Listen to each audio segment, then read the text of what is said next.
Good afternoon. Today is February 9th, 2024 in the afternoon, and we're here in the historic chamber at the Kansas State House in Topeka.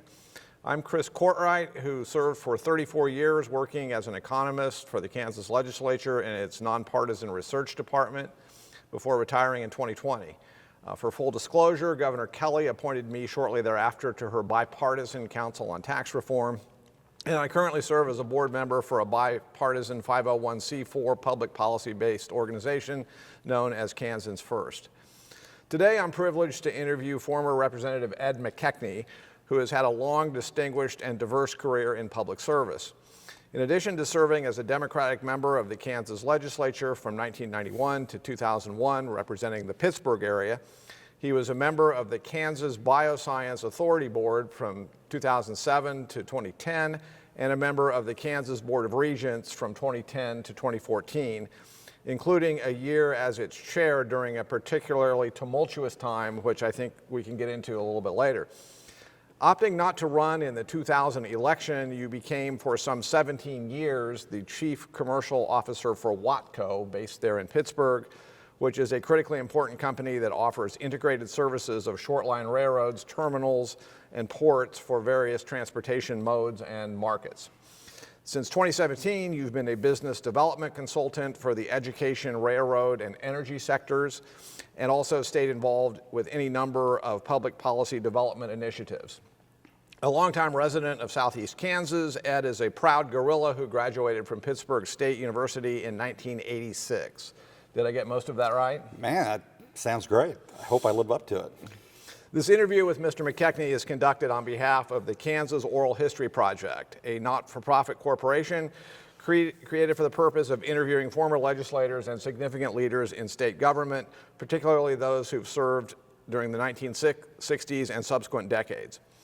The interviews will be accessible to researchers, educators, and the public through the KOHP website, ksoralhistory.org, and also the Kansas Historical Society and the State Library. Transcriptions are made possible as a result of the generosity of KOHP donors, and former Speaker Pro Tem David Heineman is our videographer. During your decade in the legislature, Ed, I suppose it demonstrates your jack-of-all-trades, diverse skill set that you served on so many different committees. But looking over those records, I guess some of the highlights that jumped out to me were that you chaired the Joint Committee on Special Claims, vice chaired the House Computers, Communication, and Technology Committee, and were a member of the always prominent and powerful House Appropriations Committee. Also spent around 9 years on legislative post-audit. I hope I cherry-picked most of the top ones since there's quite a few others on your list. Absolutely. I got on post-audit kind of by accident in that first year, and it gave me a different look to the world, and in some ways gave me that ability to kind of look ahead, because you'd get an audit done in June and all of a sudden know what the hot issues were going to be for the next legislative session. So it was a great place to learn, surrounded by really smart people. Okay. Okay, before we delve more into your legislative years and committee work and big issues and whatnot, let's get into some additional background. Are you a native Kansan? And if not, when did your family move here? Moved here in 1969, so I was born in Wyoming.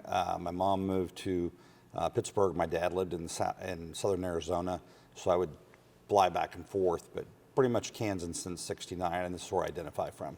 Okay. When I first met you in the late 1980s, not long after you got out of college, you were a legislative staffer for former House Democratic leader Marvin Barkas, if memory serves. And at some point during those years, you also were briefly a congressional staffer for Congressman Dan Glickman, is that correct?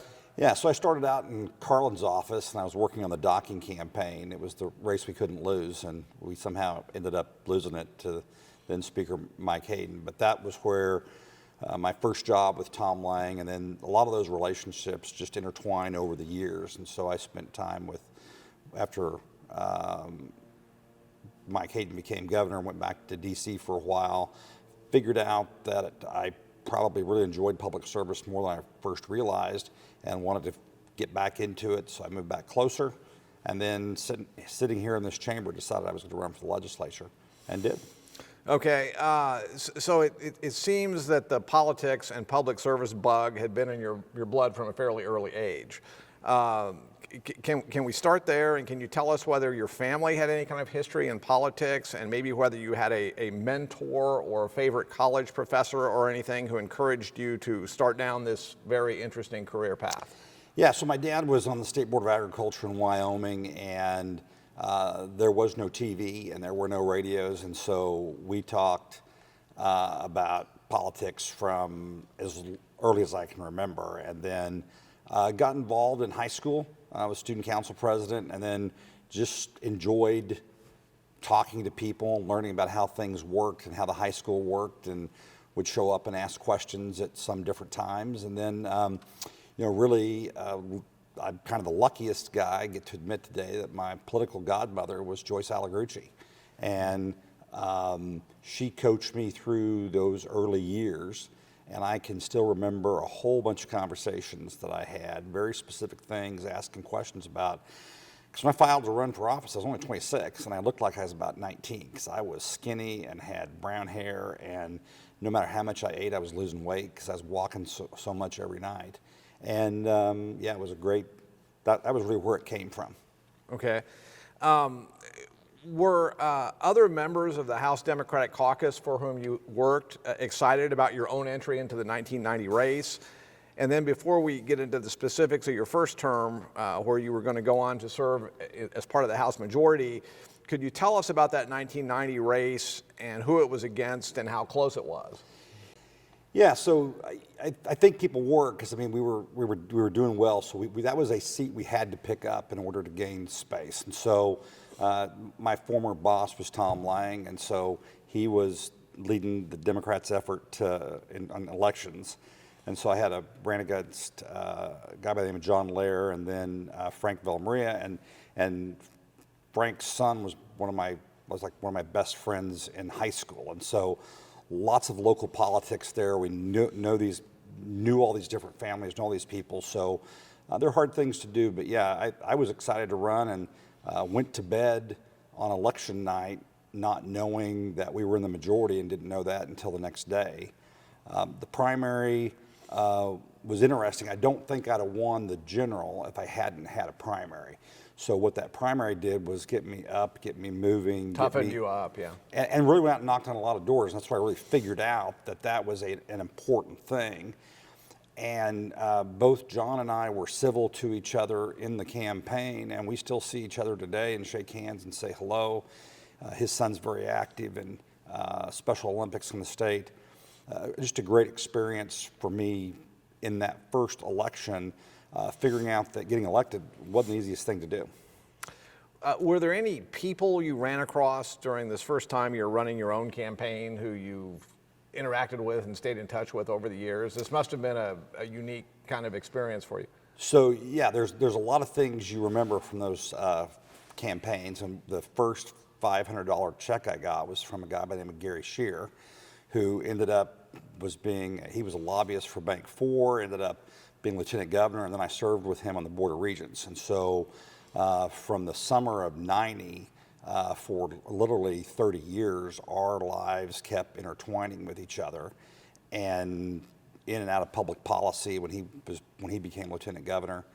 It was a long relationship, knowing a lot of people, and I think one of the things I realized early on is how round the world is, right? So a lot of people burn bridges and destroy relationships, and I remember Fred Logan was chair of the Republican Party, and he and I got in a couple of roundabouts out in the rotunda, and then was probably my best confidant when he was appointed to the board by Sam Brownback. So those relationships made both of us trust each other better and made us more effective when we were doing some heavy lifting later in life. Okay, that's fascinating. So on election night, you did not know that your party had taken the House for just the third time in state history, but that it sunk in within the next day or two. That so there really was it was monumental, because that was kind of one of the first tectonic shifts in Kansas politics, and what you had there was a populist effort that was out there that was upset about property taxes. And Joan Finney had zeroed in and had run an extraordinarily good campaign. And then there were some voters that were disenfranchised who simply didn't vote. And so when you look at what Kansas looked like that next morning, almost all of Southeast Kansas were represented by Democrats, and today there are none. Okay. And so that was a huge shift. I don't think anyone thought going into that morning that we were going to pick up that many seats. Mm-hmm. It was a surprise. So I'm guessing coming in that you may have had a leg up on some of your class of 1990 freshman colleagues, given that you'd already been in the State House and knew the key lobbyists and power brokers and legislative rules and protocols. Thanks to your days as a staffer in Barkis's office, you sort of felt like you were ready to hit the ground running? Well, yeah, but everybody gets up and thinks they're probably more ready than they are. And so you learn a lot, and there's a lot of humility that goes into it, because really, the legislature is an extension of Kansas, right? And so we do everything from dental hygienists to mortuaries and everything. And so the things I wanted to talk about were higher education and property taxes and roads and schools. And then what you figure out is yeah, it's fine, you can talk about those things, but there's 4,000 other things that are important also. And you're always trying to find that balance of putting time in, and there are only so many people and on so many committees that are doing those things. So yeah, you think you're gonna come in and save the world, and you gotta figure out, you gotta take a few steps at a time to do that. Absolutely. Well, let's get into that first term during the 1991 and 92 sessions, which must have really been something for you. As you just noted, Democrats, as a result of that 1990 election, had taken control of the House, albeit with a slim margin. And as you said, you came in as part of the majority party during this time. The state had just undergone a major property tax revolt. And incoming Democratic Governor Joan Finney, as you just noted, had gotten elected at least in part because both of her predecessors, Governors Carlin and Hayden, had been blamed for the property tax reappraisal and classification upheavals of the 1980s. Can you expand a little bit more on what that environment was like? Yeah, so I always got along great with Joan Finney, and one of those reasons was because her treasurer was our county chairman, Frank Dunnick. And so I was young, and so there's sometimes I would do things that would annoy some people, and I was young enough at that time that people would say, oh yeah, but he meant well. And I would get through it. And I still wish I was that young to get away with some of those things, but I always got along great with Governor Finney, and in some ways, there was a few times ended up being an unwelcome mediator between her and Marvin Barkis, who had kind of crossed swords at different times on different bills. Jim Garner, who was from Coffeyville, he and I ended up in the governor's office 3 or 4 times. And she would be talking to us, explaining what it is she wanted, and then we would come upstairs and explain it. And it was funny watching the dynamics, because neither the governor or the speaker at that time thought anybody needed to be explaining anything to them. Right. So we were there, but it was fun to do. You were the emissaries even as a freshman legislator. And at times unwelcome. So it was a great learning experience. And so we were in the governor's office one time talking about reapportionment, and she sat down, and Lee Ham was retiring, and she knew that, she was going to appoint him to a job over in the Department of Agriculture. And so Lee hadn't told anybody, but he'd told the governor, because they'd had this deal, and she couldn't tell anyone up here, so she told Jim and I, but then told us we couldn't tell anybody. And then she says, well, she had moved around. She says, I want to do something over here with Lee Ham's district. And then she got and left and walked back into her office and did some stuff. And Jim and I just sat there, and we were kind of explaining how difficult that was. And then her daughter, Mary, just kind of looked at us like, because we stopped, because obviously the governor got up and left. And Mary's kind of like rolling her hand like, just keep going. She's here. She's hearing you. My mom's listening to you. Remember, she's been a mother. She knows exactly what she's doing. We figured out. She knew exactly what she was doing. And then we'd kind of explain it to Mary, and then the governor came back and said, okay, so we're all clear on this now, right? And Jim and I just looked at each other and like, there's no way on earth are we understanding what's happening right now, but we'll go try to figure this out. And it was a good experience, great memories. Absolutely. Okay, well, along these same lines, I know the Democratic margin in the House was very small. I can't remember if it was 64, 61, or 63, 62. The Senate in the early 90s, I think, was 22-18 Republican. And Governor Finney, who had been state treasurer and more of a political outsider and a populist, as you indicated, had defeated both of her predecessors, one from each party, at the ballot box there in 1990. So I'm guessing the 1991 and 92 sessions must have seemed to be a very dynamic time in terms of policymaking, given that very competitive bipartisan balance and a governor who had come in being a little outside the mainstream of her own party. Is that fair? Yeah, and so the other thing is I think Joan Finney knew she was going to win. I mean, she got up every day believing she was going to win, but nobody else did. So that transition took a long time to start, and actually we changed the law to actually create a transition office, not too long thereafter, because we didn't even get the governor's budget until in late January. So we were here for like 3 weeks. Normally you get the governor's budget in like the first week. So we were off to a slow start.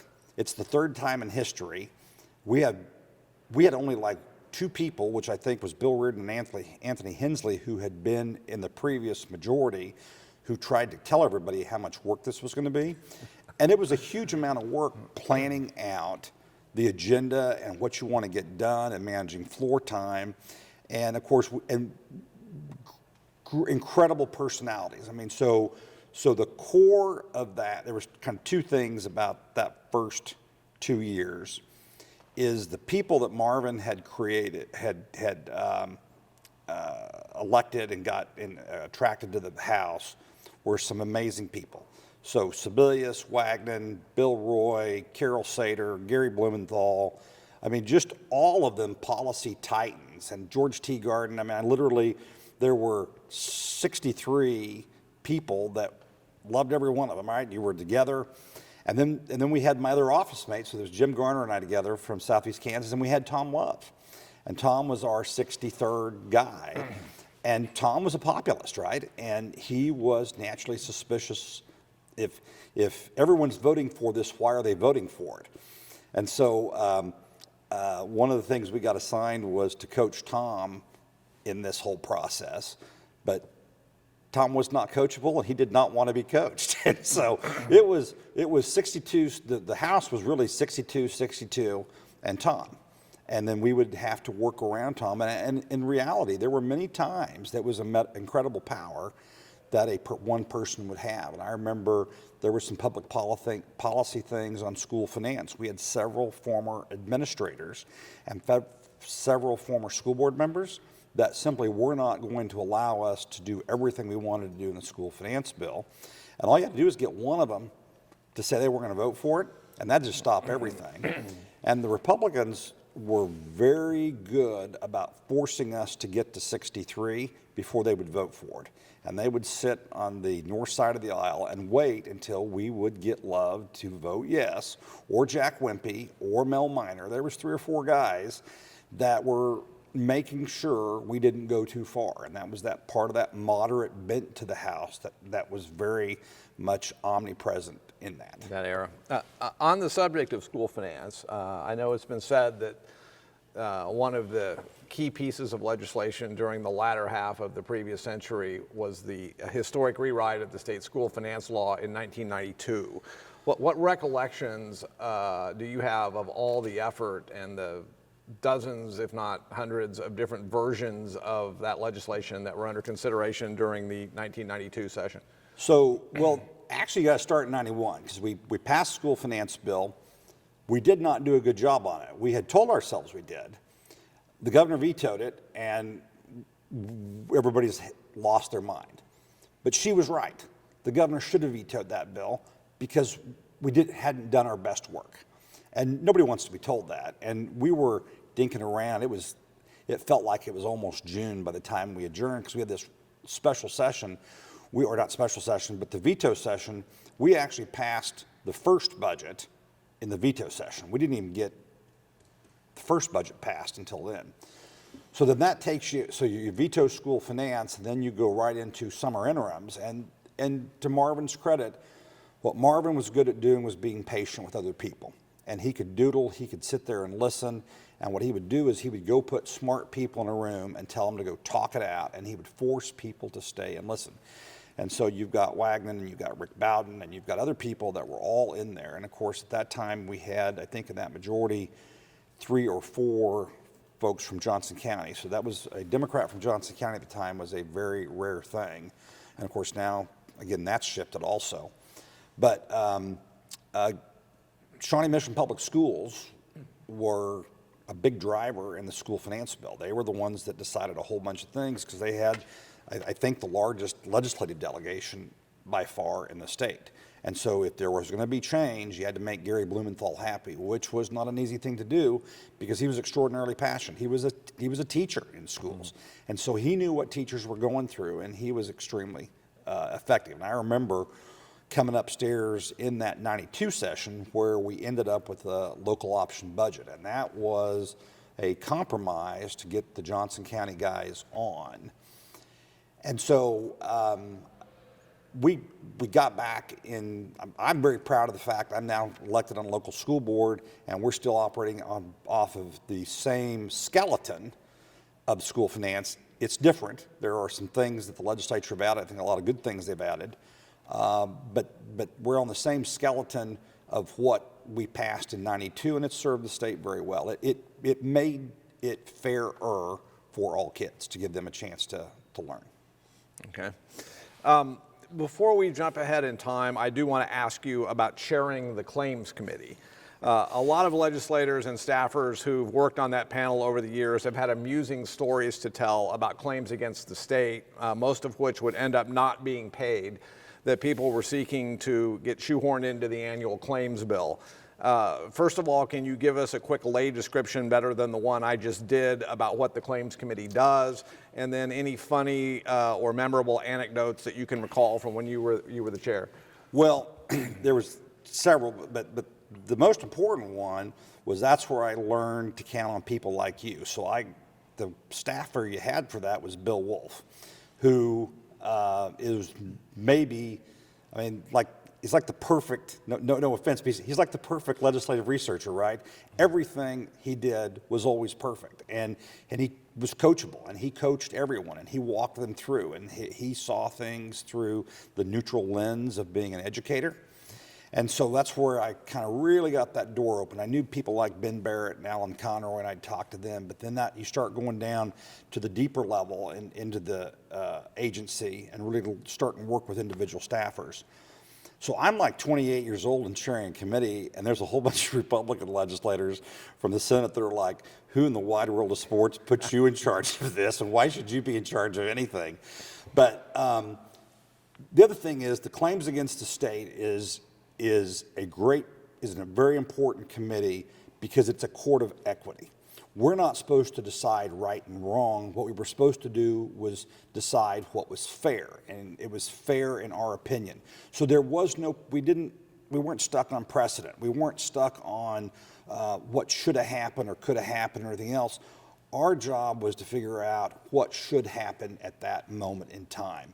And so there were times where we had a couple of ones that were just heartbreaking, because you have a couple of inmates that were wrongly accused. And there was one in particular I remember where the sheriff and the county attorney both knew they were prosecuting the wrong person, and they knew the person was innocent, but they had decided in their mind the guy was guilty of something, and this was okay. And so that's one that took 3 or 4 hours of hearings that were sitting there, and you're just sitting there thinking, what an incredible injustice. So government can be very freeing in this country when it's done right, and government can be unfreeing when it's wrong. And so one of the couple of things I'd learned was about the same time I got on legislative post-audit was where I learned where legislative committees in particular can be incredibly powerful for asking questions and holding people accountable. And I do think that one of the things I in particularly saw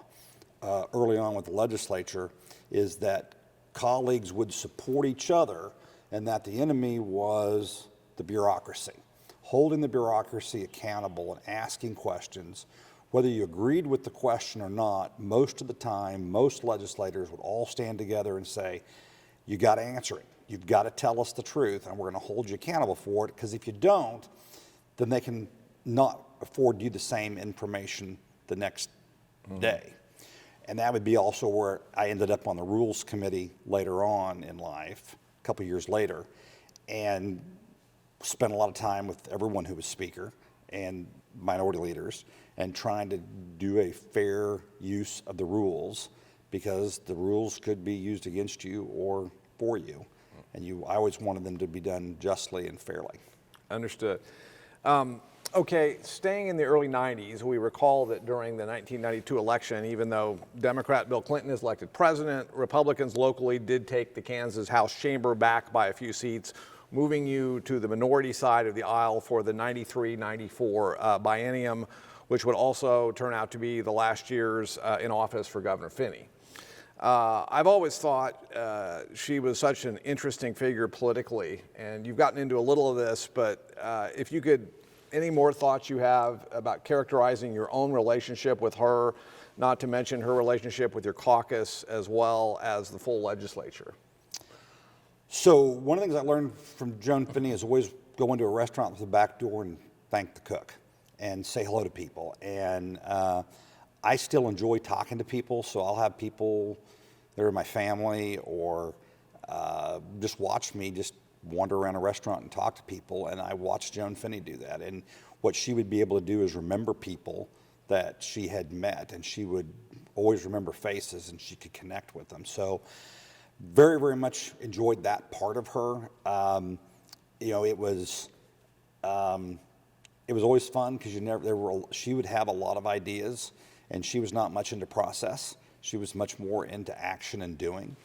And so there would be times when she would all of a sudden make an announcement, and on the front page of the paper, you'd read about, okay, we have a new agenda item, and none of us were ready for it. But it was good. It was healthy.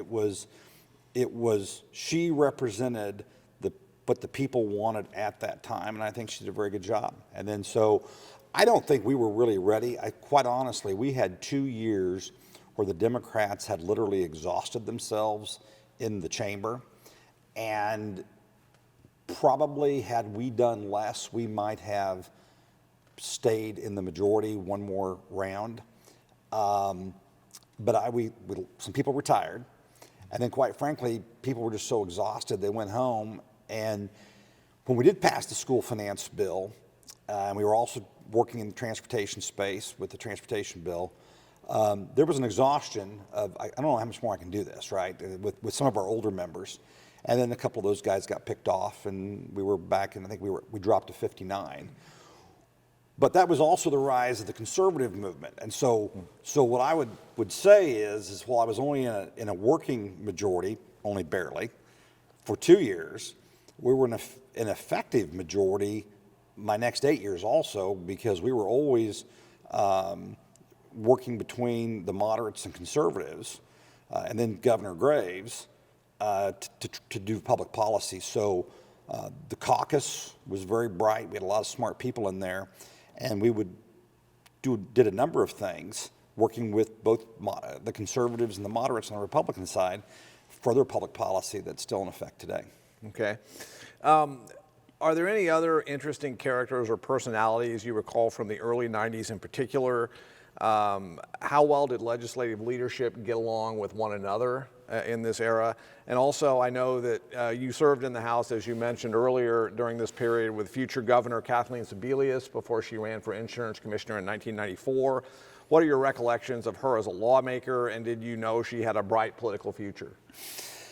Yeah, so Sebelius was great, and you know, she'd come from a political family. She'd married a political family, and all throughout life, I mean, just the smart people, you can just tell, because they're just several steps ahead of you. But she was one of those that told me to quit being so political sometimes and really dive into policy. And that was on that advice. I mean, I really dove deep on a few times.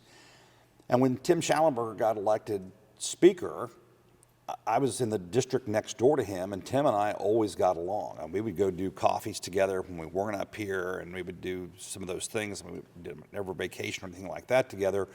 But politically, we weren't that far apart on most issues. There's a couple we are, but not that far apart.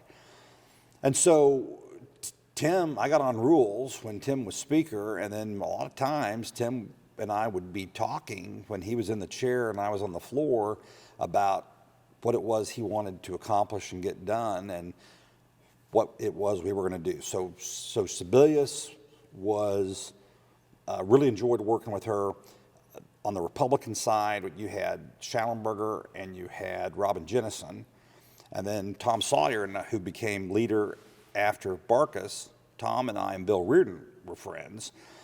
And so you would have people out here on the House floor losing their mind and so mad they couldn't talk. And the seven of us would end up back in, Gary Hazlett was the other, the seven of us would end up back in the speaker's office just laughing about what had happened that day. And it's not a mocking laugh or in any way negative, but it's just the movement through the day. And you'd say, man, Tim, you stuck it to us today, and everybody kind of laughed. And, one of them, and this was an earlier one, one time Denny Apt came to the mic, and she said, every time Bill Reardon comes to the mic, so will I.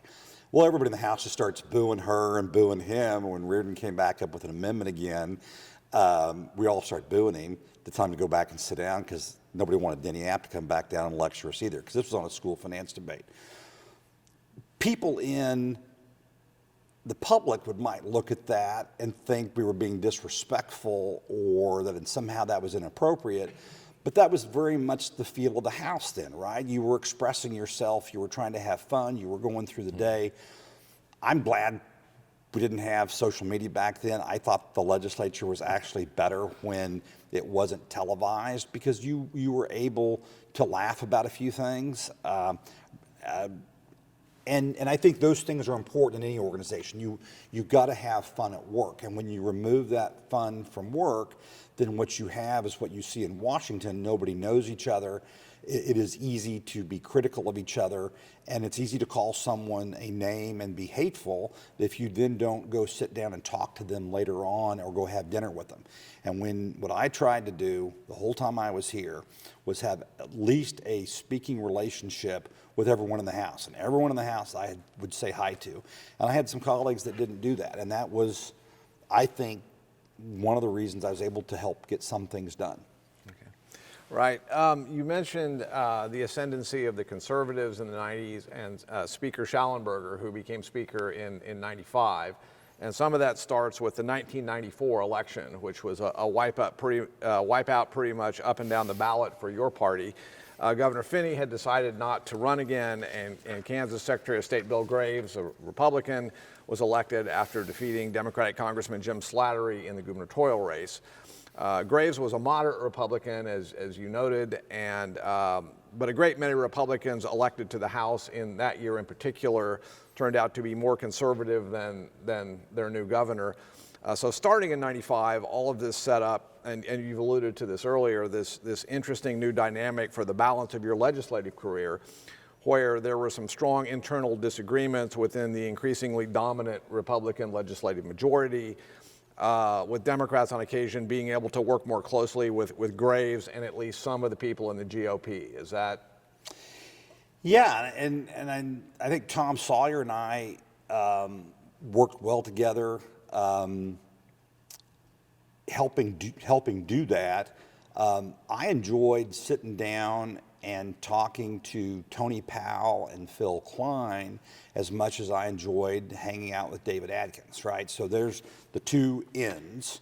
Carlos Mayans and Brenda Landwehr, they sat on either side of David. And so when the Republicans were fighting, I would often come over here and talk to David in front of Carlos and Brenda and see if I could get the three of them in a fight.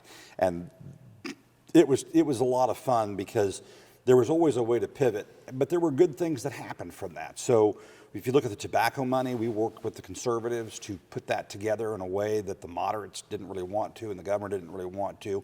But it was good public policy. And what happened was we forced, I would say that we forced that conversation, and it was a good conversation. It was one that served the state well. It was unfortunate that later on that some of that settlement money was spent because it originally was wanted to be for a trust fund. And I think that was a short-term mistake that a future legislature made that we'd worked very hard to accomplish. Also during this era in the later 90s, your influence and seniority within the caucus had continued to grow, and you ended up serving on the highly coveted House Appropriations panel during your last 2 terms. Can you tell us what you recall about this period, especially as it relates to some of these relationships between people? You've mentioned the governor, Democrats, Republicans, and what sorts of spending issues in particular were front and center beyond the tobacco settlement when you were on appropriations? So I'd been in the legislature for 6 years, and I'd worked in the governor's office, and I remember my very first committee hearing, I went and found Alan Conroy, and I said, what am I getting ready to do here? I don't know what I'm supposed to do. And he kind of looks at me like, you're a natural at this. What are you even wondering about? Okay, I've never gone through a budget before. What should we do? And so I ended up on a budget subcommittee with Joe Kerr and Sherry Weber. And we covered the political spectrum. And there were we had basically all of the law enforcement type issues. So we had Highway Patrol, KBI, Fire Marshal, Corrections, Juvenile Justice. And whatever the 3 of us agreed to got passed by the House because it was a compromise. And what I learned from that one, all I had to do was either get Joe or Sherry to vote with me, and then it would go to committee, and the committee would adopt it, and then it would become law. And there was a tremendous amount of respect between the 3 of us. We spent a lot of time together. We talked through everything. We did a lot of heavy lifting together. I believe we kind of connected on the back side of the moon where the left and the right meet. And we both wanted the right things for the right reasons. And so we ended up spending more money on juvenile justice because we both wanted fewer people in prisons. And maybe our goal was different. Joe's primary that got his attention was how much money we were spending on prisons in this state and how ridiculous it was that every year we were always building more prisons and people would come out of prison and didn't just go right back in. So where was the success in this? And I was out there looking at kind of the same things. And so the 3 of us, it was all about the relationship. It was all about talking together. When you're in appropriations back then, you'd start at 7:30 in the morning, and then you were 7 in the morning, and you would work all day long. And so it was my favorite. That was my favorite 2 years because that was the last of the 3-person subcommittees, and that was the last of when a single legislator. And I think we have better public policy today by having the appropriations subcommittees that have other members on there. But, those other members kind of got in the way, too, if you knew what you wanted to do. So when there's just 3 of you, it's a lot more fun. But it's better public policy having it broader, deeper, and having more members in the House buying into the appropriations process versus the 21 Cardinals who just decided everything on their own. And so it's a stronger, better process. But it was a lot of fun just to be one of 3 puts you in a very different position of being one of 7. I can imagine. I suppose we would be remiss if we didn't talk about taxes. The state and national economies for much of the mid through late 90s were doing quite well, and tax collections were strong. Tax relief was a priority for policymakers, especially for many of the conservative Republicans. Kansas lawmakers during these years enacted a major car tax cut plan in 1995, several reductions in the statewide mill levy for schools, and a broad smorgasbord of tax cuts in 1998. I know you weren't a member of the tax panel, but do you have any stories or recollections about the tax cut battles of the late 1990s? Yeah, the reason I'm laughing is because Jim Garner, Rocky Nichols, and I wanted to do car tax cuts, and Joan Wagnon did not want to do car tax cuts. Okay. And we had a caucus upstairs, and Joan knew where she was going, and she was driving the herd, and she was not going to let 3 young kids get in her way of getting this done. And so we kept raising our hands saying, we want to talk about car taxes. We want to talk about car taxes. She says, you know what I'm going to do? I'm going to write car taxes on your own sheet of paper. And so she got her flip chart, flipped it over, and she wrote reduced car taxes on there. And then so we were all happy we got on the list. And then she flipped the chart back over, And we never got back to car taxes again. We left. We were so mad because she wrote it down just to get us to shut up, and then we had no intention of going back. And I actually carried an amendment. It was had a constitutional amendment, and I carried an amendment that would have cut car taxes in half, and we had it on a division, but we didn't ask for a roll call, and it was 62-62, and with one person not voting. And, or actually it was more like 62-60 with some people not in the House chamber. And all of a sudden everybody realized, oh my gosh, car taxes really are an issue. And so it shifted, and so we did make that adjust to it. Joe may not quite remember it that way, but that's certainly the way I remember it. I think the other one, the big memory was time is the constant in the legislature.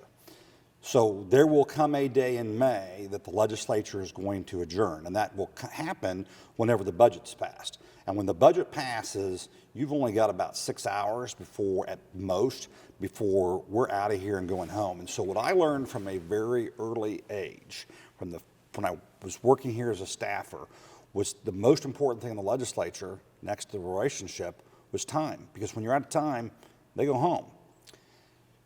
So there would be times where I would do things out of a sense of urgency for time that would make people upset. And so we, in that Democratic group, you had a lot of people who did not want to work with the conservatives, and they believed that working with Bill Graves, and Graves and I got along. His wife didn't like me because a couple times in the newspaper in that campaign against Jim Slattery, I made a kind of a sarcastic comment saying like, the Secretary of State's just kind of like a glorified county clerk. Now, Bill Graves thought that was funny. His wife, Linda, did not think that was funny. And she did not think I was being respectful. Graves kind of laughed and thought it was a pretty good line. And actually, he and I had a great relationship all the way into the very end. Actually, my last day in the legislature, he and Doug Spangler and I went to Bobo's for lunch, and I got a picture hanging in my office today of Bill Graves handing me a $10 bill, and he says, I want everybody in the state to know you've taken the last $10 I have out of me on your way out of town. But we passed the reduction, the homestead exemption. So that went through, and a lot of House Democrats were furious because 7 of us sided with the conservatives to pass that. And we really made people mad, but they were focused on the ideology of who we were voting with versus focused on the tax policy. And, you know, that happened on a Friday, and there were a lot of people on Monday that had thought about it over the weekend and got madder at us. And there was, and actually, there was more of a conspiracy theory about it than actually existed. There were 7 of us that kind of independently voted for it. Some people had overheard me talking on my phone, thinking I was talking to Democrats. I was actually talking to Tim.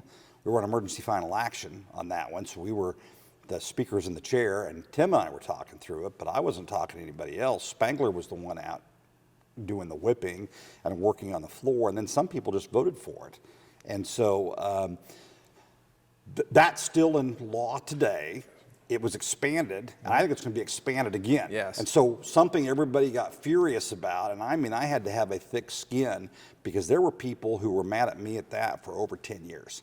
And then finally, people took a deep breath and realized that it was the policy that was there, and the mistake was that they were focused on who they were voting with.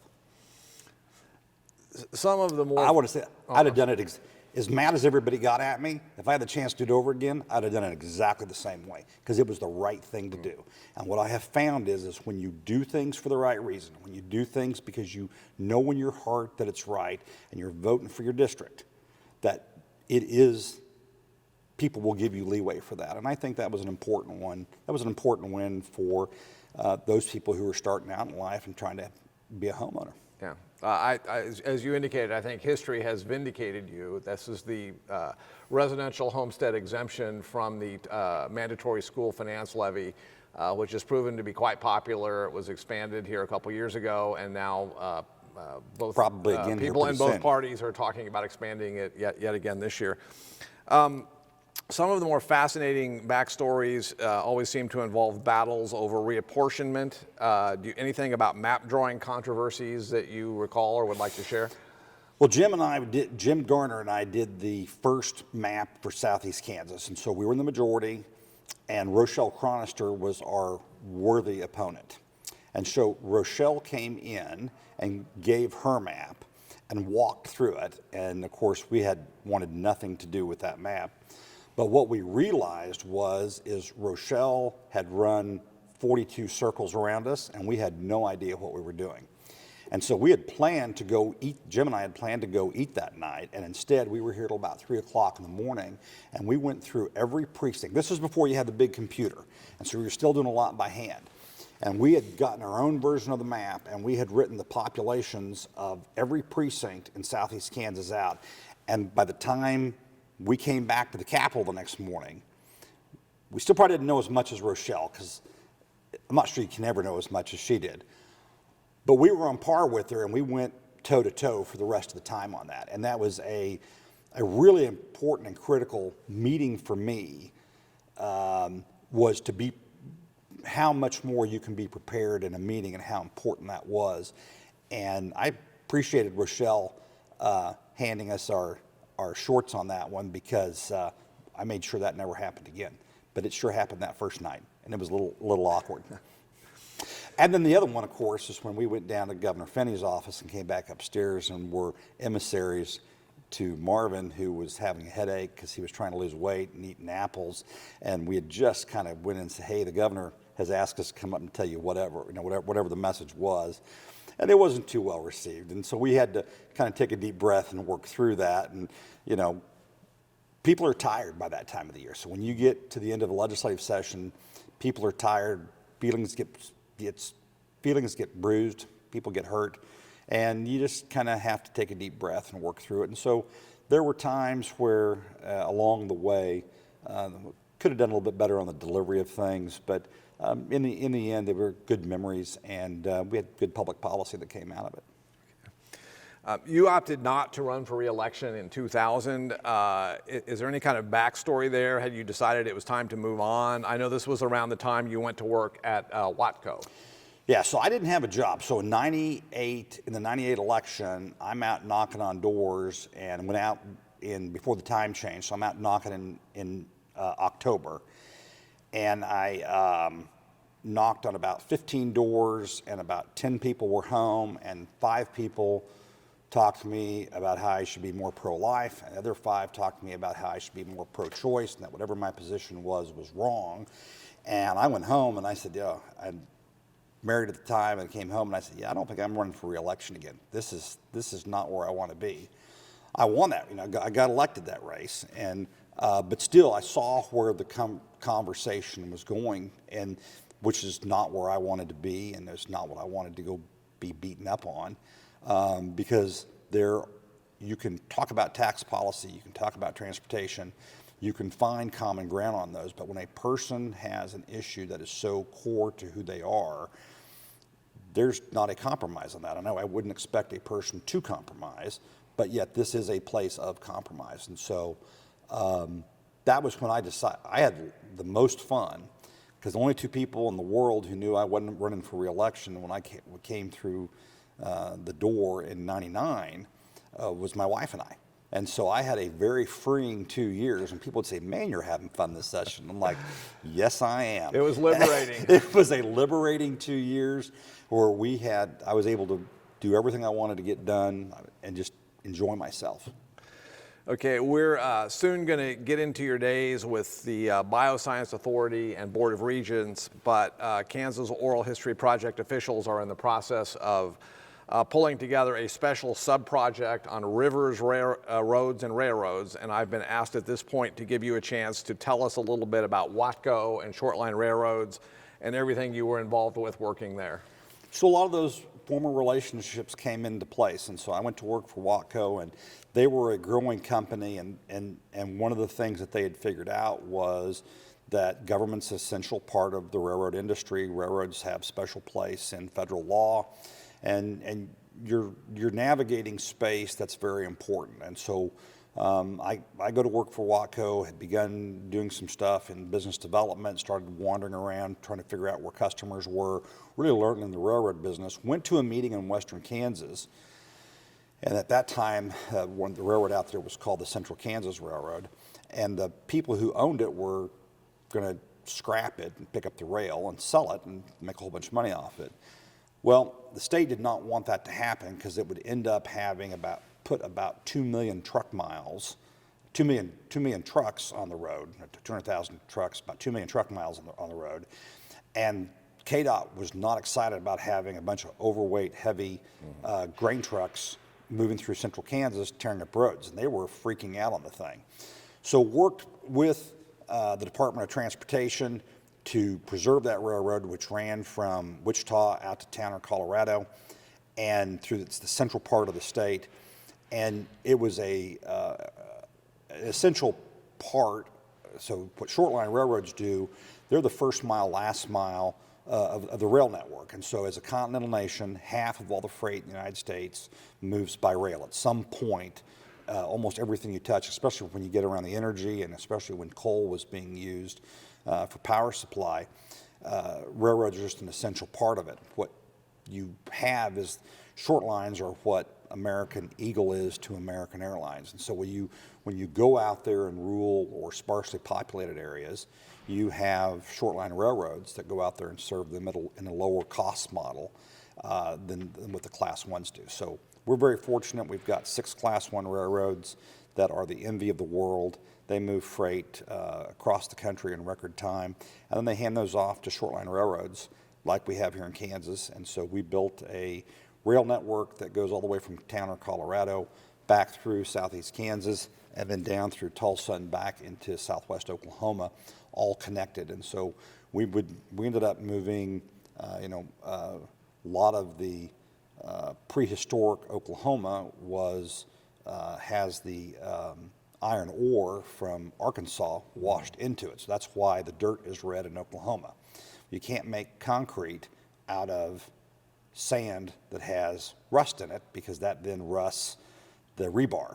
So we would haul clean sand and clean rock out of Kansas down to Oklahoma, which is why you have better infrastructure in Oklahoma today than you did before, because we're hauling in clean aggregate versus the aggregate with rust in it, of which I knew none of that until I started working for a railroad. I'm just kind of wandering around saying, well, what do you move here and how does this work?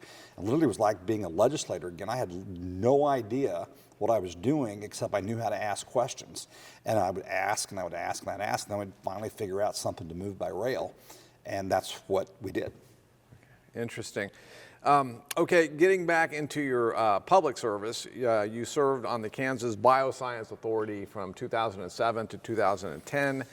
You were appointed by venerable Senate Minority Leader Anthony Hensley, but I'm guessing you must have had some discussions with Governor Sebelius and others prior to agreeing to do this.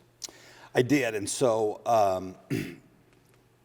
with the KBA, the word that comes to mind is alignment. So Kansans, by and large, don't like government, but we have more government per capita than any other state in the country. We have layers and layers and layers of government. So when you want to do something well, what you have to do is seek alignment. And when you get the governor, the legislature, and the universities and local communities all on the same line, all in the same place, you have tremendous success.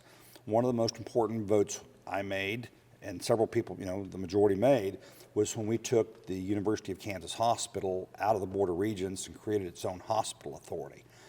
Subsequently, when we did the cancer effort, which is what the KBA worked on, and also NBAF and also NIAR down in Wichita with Wichita State, those were 3 places where the KBA provided significant alignment with the legislature and with the regents, and the governor was all in the same place. And most importantly, we had the congressional delegation online. And one of the things we don't do very well as a state is clearly articulate our needs to our congressional delegation for them to go be on our behalf. And then part of that is what I would say is we got out of the habit of doing that when Bob Dole was majority leader and minority leader, because you didn't need to talk to anyone in Congress, you just needed to talk to Dole staff, because literally with the wave of a hand, he could put things in a bill. You didn't have to go make a case and go build this. All you had to do was convince Bob Dole to do something.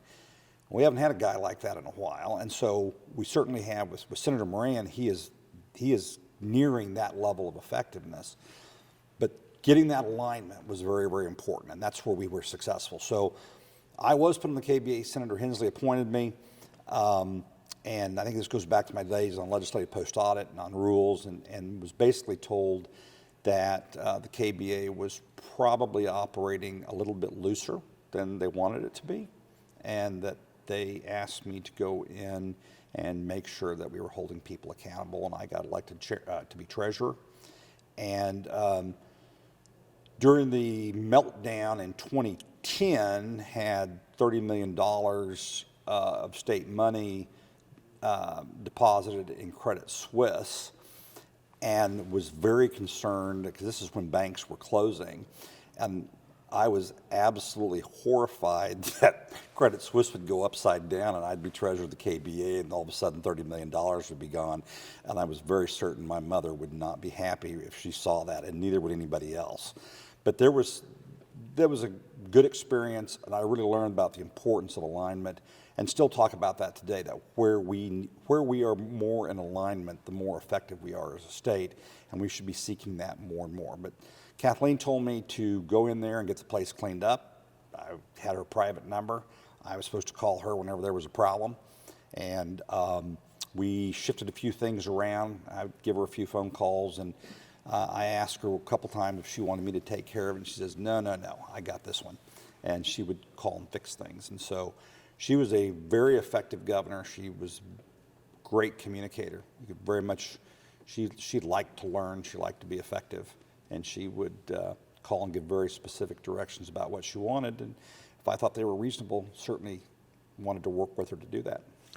Okay, but notwithstanding some of these controversies that you've mentioned that were starting on the Bioscience Board when you were there, you seem to indicate you think its role was critical in getting the cancer designation for KU. Is that? It was absolutely critical. And so the University of Kansas Hospital was the place you used to go to die. It was not a very good hospital. It is today the best hospital between Chicago and Dallas. And it's because the KBA and Roy Jensen and others, the entire crew over at the University of Kansas Hospital and the Medical Center, are doing a terrific job. But the KBA was able to make some specific investments early on and do things that more than likely the legislature would not have done, because these were strategic business investments, and the legislature doesn't do those well. Now, what I would say is the KBA did not effectively recognize Wichita State. This was very much seen as a KU, K-State sandbox. It should not have been. And instead of killing the KBA, where what we should have done was get some realignment, if what you see now is Wichita State will soon, if not today, but they will be the state's largest research institution by far. And if you cut the medical center out from KU, Wichita State is already the largest research university in the state. And when you look at what they do with aviation and with NASA and the Air Force, that was a mistake that had been made early on, and it was, by the time the KBA was there, it was probably too late to fix it. So you can certainly see what happened. But had Governor Brownback slowed a little bit and forced a conversation in that space, I think the KBA would still be here, and I think Kansas would be a better state and we'd be a stronger state if that would have happened. Okay, so in around 2012, you're no longer on the board, but as you indicated, the well, no, I'm still on the KBA board, but I had met this guy by the name of Mark Parkinson back when he got elected to the legislature the same time I did, and I make a crack one day in local government that we were arguing about some minuscule, minor election bill, and man, we were fighting like we were writing the 14th Amendment, and we were just duking it out, and I make some crack like, well, I'm not an attorney, but here's my thoughts on this. And then Parkinson comes right back. He goes, well, I am an attorney, and I'm glad you're not. And of course, the whole room bursts out laughing. And then he and I go out in the hall and just start laughing about the whole thing. But that exchange started a relationship, right? Because what we both demonstrated to each other was that we had a respect for each other's ideas and exchanges, and then it goes all the way. And so there was all of a sudden an opening on the Board of Regents. Well, I'm still on the KBA, and I call him and I say, hey, can I come up and see you? So this is, Sebelius had gone to DC to become HHS secretary, and he says, yeah. And I came up and I said, hey, how do you get on the Board of Regents? And he said, well, would you be interested in doing it? I'm like, yeah, I'd love to be on the Board of Regents, because my family was an education family, and I had a lot of friends in Pittsburgh, and I was the first regent confirmed from Southeast Kansas in the history of the state, or from Pittsburgh in the history of the state. Okay. And it was a great run. I really enjoyed being on there, and that relationship with Mark, with Governor Parkinson, allowed me to be on there and have that relationship. And he had the confidence in me that I would go on there. And when I first got on there, Jill Docking, so how round the world is. Remember, my first job was working for the Docking campaign, and so Jill was chair of the board when I first get on. So I get under her arm right from the beginning, because I'm an extended family member to the Docking clan, and it was really enjoyed being able to be appointed to the board and to have that transition from the KBA. Also gave me insight into things that needed to be changed in the Board of Regents, because I looked at what a couple of our universities were doing and like, okay, there's some things here that need to be fixed. Okay. Well, as you indicated, Governor Parkinson appointed you to the Board of Regents in 2010. And significantly, you chaired that board for a year from 2011 to 2012 during an especially interesting time. You and I are both big college sports fans, and in fact have stayed in touch over the years because we've both had a son play football at Emporia State. Yours, in fact, still does. But I also noticed during your chair at board, your tenure as chair of the Board of Regents, that coincided with the first big round of major conference realignment. This was an era where Nebraska and Colorado had left the Big 12, followed by Texas A&M and Missouri. TCU and West Virginia were coming in to sort of backfill, but the big crisis in the fall of 2011 was that Oklahoma and Texas were talking about leaving. Of course, the prospect at that time of losing Oklahoma and Texas would have meant almost certain breakup and disaster for the remaining Big 12 schools. So everyone was up in arms and worried about KU and K-State and what the future held. I was really intrigued with an interview you gave to the Topeka Capital Journal as chair in the middle of all this in the fall of 2011 about how you had worked more on this potential conference realignment issue and its potential fallout for the preceding months than you had anything else.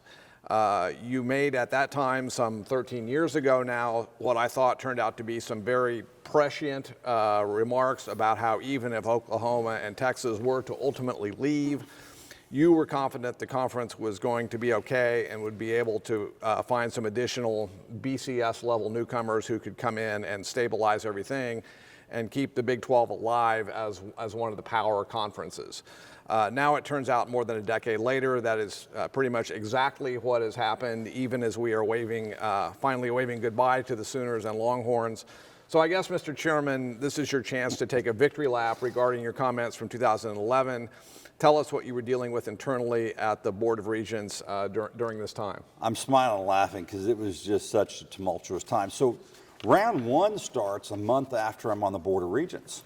And I called Jill Docking up, and this is when Colorado left, right? So, and Nebraska. And Tom Osborne was mad, okay? So Tom Osborne was mad that OU Nebraska wasn't on every TV set on Thanksgiving, and he was never forgiving OU for doing that. And so Nebraska was gone, and there was no way to fix that. So I call up Jill Docking, and she's the chair, and I'm this brand new person who's never been on the Board of Regents. I've been to a whopping one meeting, and I said, hey, this is going to be a big deal, because all of a sudden sports, she says, now Eddie, we don't talk about it. That's the athletic corporations, and the board doesn't get involved with this. And so I said, well, Jill, I think it's going to be a little bit bigger than that. I don't think we're going to have a choice, because if this all falls apart, this is going to end up on our plate. And I would say that was some of that conversation that happened from just being in a legislative experience of knowing that when everything breaks, somewhere it's going to land. So I get to the next meeting, and Christine Downey shows up, and Christine would not be, she might have enjoyed sports, but would clearly not be, she would freely admit, that's not really her bailiwick. That's not why she was on the Board of Regents. She says, hey, we got to do something about this KU and K-State thing and the Big 12 falling apart. Gordon and I were at dinner this week in Wichita, and we had like 15 people come over our table. We couldn't even finish dinner. And so all of a sudden, Jill looks at me and she goes, oh, this is a big deal. And I said, this is a huge deal. And it was okay. So Colorado leaves, Nebraska leaves. Now Colorado's coming back, so you'll have Allen Fieldhouse. We'll have another place for the Wildcats and Jayhawks to go beat up on Colorado in basketball. But the second round comes, and I land. I'm on a plane flying from Chicago up to Wisconsin for a railroad, and I land, and Andy Tompkins, who was then president of the Board of Regents, calls me, and the guy who worked for me then, who picked me up there, he remembers that 3 days that I was up there, because I certainly wasn't doing railroad stuff.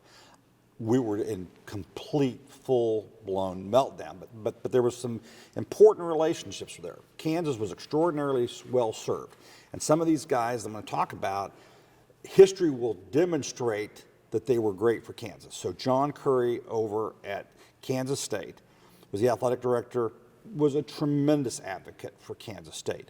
Shane Zinger, who was the AD over at KU, did a great job for KU.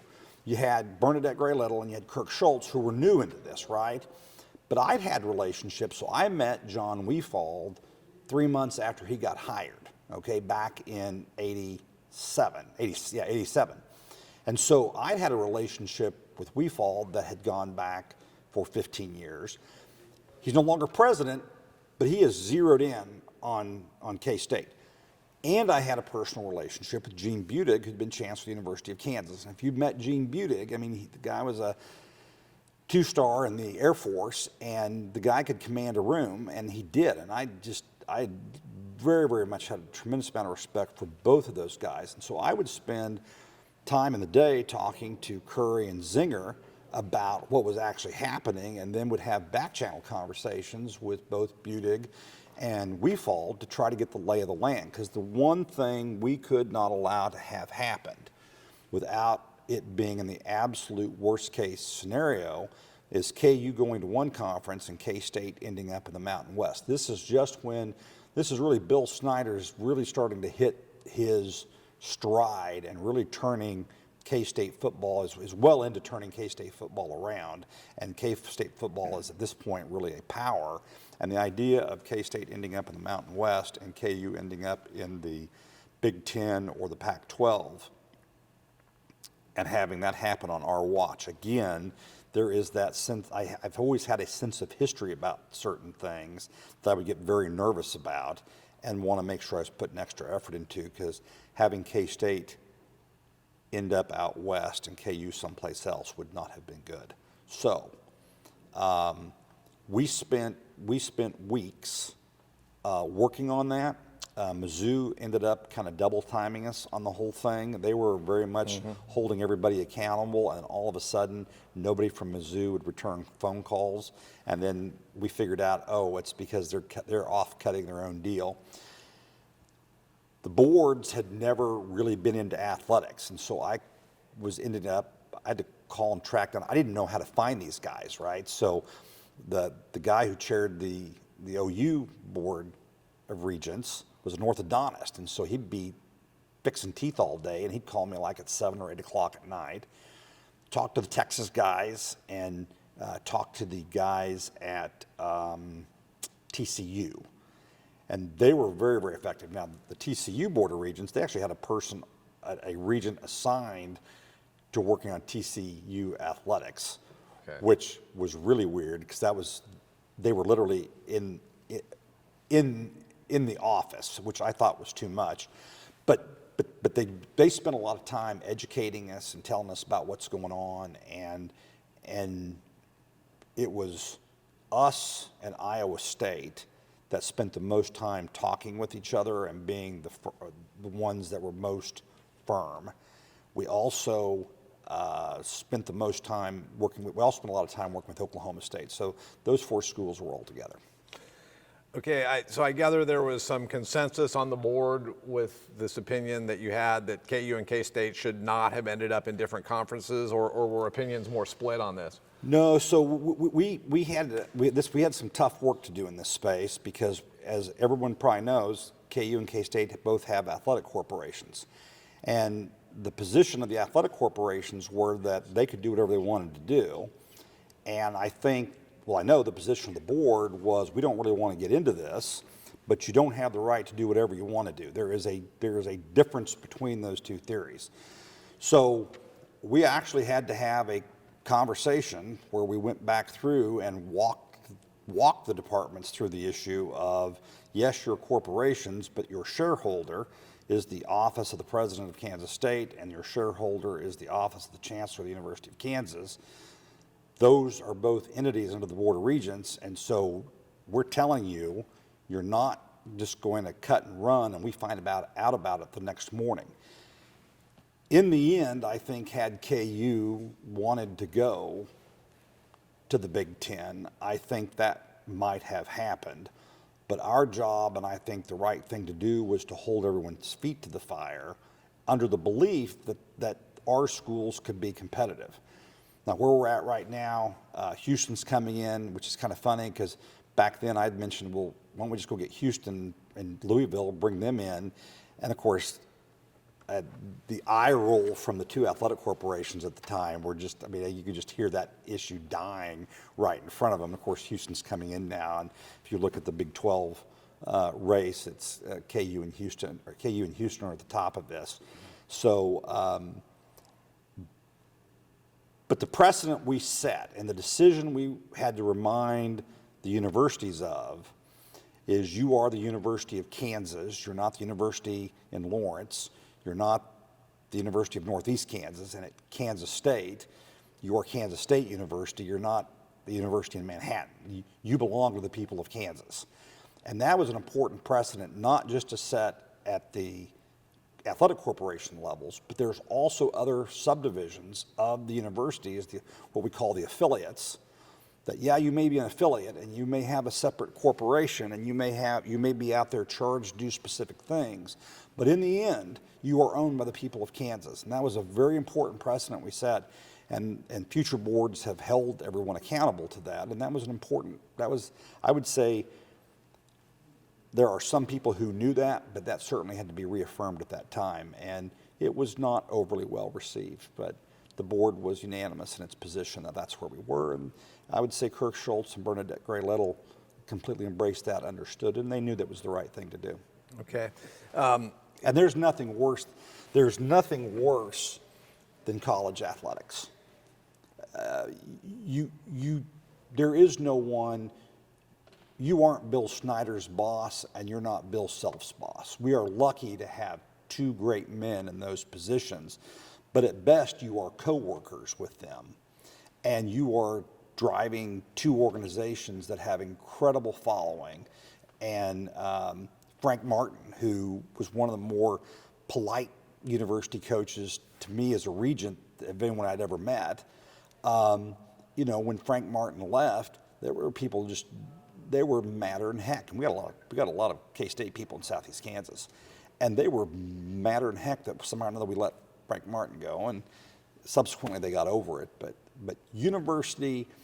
a successful university coach is an extraordinarily powerful force to deal with, and it's not something you can deal with in a reasonable way, because their fans, no matter what, the coach is right, even when they're not right. Yeah, the argument is athletics can be the front porch to a university and attract and retain students, which is one of the missions. Okay, given that you were on the board until 2014, what sort of pressure did the regents feel about higher ed funding issues and accelerating tuition and whatnot, given what was happening with the state's overall fiscal situation in the wake of the so-called tax experiment that was going on in that era? Yeah, so I had been the holdout legislator amongst the regent universities when we decoupled tuition from the legislature. So for a long time, tuition was considered state general fund dollars. So the money was collected at the universities, and then it came to Topeka, and then went back through the state general fund. We then went through budget assurance and tuition assurance. They had 3 or 4 names for it. But basically, you took the cap off of tuition, of out-of-state tuition in particular. But what you saw was then a decoupling of the legislature's responsibility with higher education funding. And so I remember being taken into the upstairs lounge, which is now an open stairwell. So it doesn't, the place I could take you to and show you. But I had Don Wilson, Gene Budig, and John Weefald had me cornered in there and told me, you got to vote to decouple this because we need to go out and raise tuition. We had cheaper out-of-state tuition in Kansas than in-state tuition was in Illinois. And KU and K-State both needed revenue. They were to become research universities. They were really going to fulfill their missions. So we took the cap off. But I would say, I think that is still an experiment underway, because what it has done is the legislature is critical of tuition increases, but then don't want to fund the annual increases for the institutions. So we now have to have universities become more creative, and quite frankly, we need to become more research-based in this state. We are leaving money on the table today, but you have to have some seed money. And so what you're seeing is the massive expansion you see at Wichita State. So how did they do this? They got connected with federal research dollars, which is really propelling them as an institution. Pitt State is now becoming a regional research institution. That's the direction we're going. I still think we are forgetting that our primary job should be helping that kid change their life. And I am one of those legislators. I've always been an advocate. I just want you to get a post-secondary certificate of whatever it is. So whether you want to be a welder or a lineman, whatever it is you want to do, I just want kids to be able to go and be able to afford that and not be terribly in debt. I think what we've done is we've raised the cost of higher education to the point. And one of those things is you used to go to college and live a Spartan life, a cheap life. You'd show up with a suitcase, and that's what you'd do, and you'd eat mac and cheese and hot dogs. Now, there's a whole bunch of kids that are going to schools right now that, we've had to triple the amount of electricity in some of those residence halls, because you walk in and there are big screen TVs and there's everything there. So all that costs money, and all those things cost money. So there's part of this in higher education where we've been asked to do more, but we didn't really change the base. And that's been a tough pressure that we're still trying to deal with today. And I don't know how that ends up looking. It'll be interesting 10 years from now to see how that works itself out. I'm sure. Couple more. You mentioned this earlier. In your era in the legislature, Southeast Kansas was a Democratic stronghold. But certainly does not seem to vote that way anymore. Do you have any thoughts as to the reasons why the political direction seems to have shifted so much in recent decades in Southeast Kansas? Sure. Some of it, there's no doubt. Some of it's abortion. Some of it has gone from, you had coal miners down there that were union strong, and so that you would have a base of union peoples that were voting for you.